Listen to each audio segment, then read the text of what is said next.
नमस्कार, तुम्हा सर्वांचं आपल्या स्टडी पॉइंट या यूट्यूब चॅनलमध्ये स्वागत आहे। तर निवृत्त अधिकाऱ्यांची करारावर नियुक्ती करण्याचा निर्णय हे तातडीने रद्द करा। मुख्यमंत्र्यांसह मुख्य सचिवांना बजावली कायदेशीर नोटीस। याबद्दल संपूर्ण सविस्तर अशी माहिती या व्हिडिओच्या माध्यमातून जाणून घेणार आहोत। तत्पूर्वी तुम्ही जर आपल्या स्टडी पॉइंट या यूट्यूब चॅनलवरती जर नवीन असाल तर आपल्या या चॅनलला लगेचच लाईक आणि सबस्क्राइब करायला विसरू नका। चला तर मग वेळ वाया न घालवता या निवृत्त अधिकाऱ्यांच्या करारावर नियुक्ती करण्याचा निर्णय हे तातडीने कशा पद्धतीने रद्द करायला सांगितलेला आहे व मुख्यमंत्र्यांसह मुख्य सचिवांना कायदेशीर नोटीस कशा पद्धतीने बजावण्यात आलेला आहे ते या ठिकाणी आपण जाणून घेऊया। बघा, या ठिकाणी तुम्ही टायटल पाहू शकता। टायटल काय आहे बघा, निवृत्त अधिकाऱ्यांची करारावर नियुक्ती करण्याचा निर्णय तातडीने रद्द करा। मुख्यमंत्र्यांसह मुख्य सचिवांना बजावली कायदेशीर नोटीस।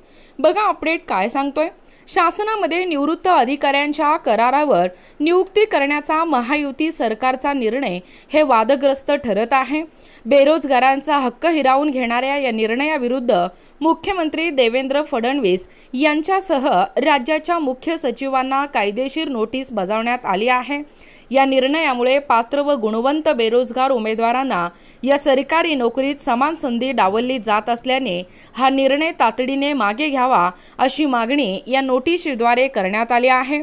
आपल्या महाराष्ट्र राज्य स्वयंरोजगार सहकारी सेवा संस्था व राज्य स्थापत्य अभियंता संघटनेचे अध्यक्ष मिलिंद भोसले यांनी ॲडव्होकेट किरण शिंदे यांच्यामार्फत ही नोटीस मुख्यमंत्री फडणवीस, मुख्य सचिव सुजाता सौनिक आणि सामान्य प्रशासन विभागाचे प्रधान सचिव व सहसचिवांना ही नोटीस बजावली आहे। निवृत्त अधिकाऱ्यांची सरकारी खात्यामध्ये पुन्हा नियुक्ती करून सरकारकडून राज्यातील सुमारे 15 लाखापेक्षा जास्त सुशिक्षित बेरोजगार तरुण तरुणीचा नोकरीचा अधिकारच हिरावून घेतला जात आहे।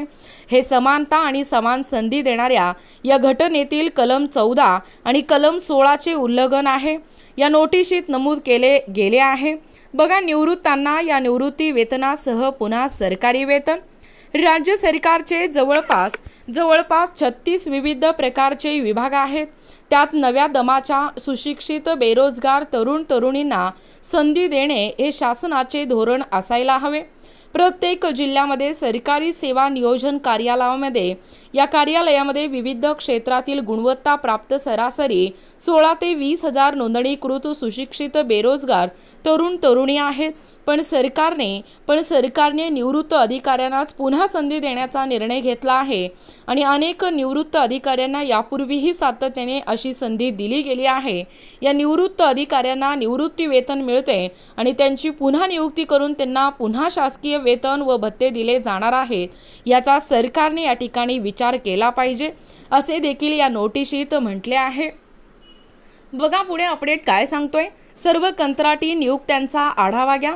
हा शासन निर्णय कोणत्याही वैधानिक अधिकारांवर आधारित नाही आणि तो भरती, निवृत्तीचे वय आणि सेवा अटीचे नियमन हे करणाऱ्या महाराष्ट्र नागरी सेवा नियम 1981च्या विरुद्ध आहे।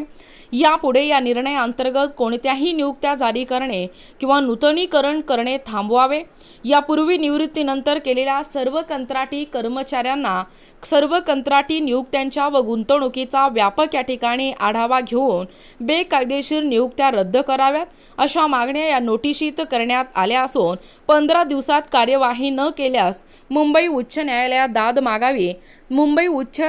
दाद मागावी लागेल असेही या ठिकाणी नमूद करण्यात आले आहे।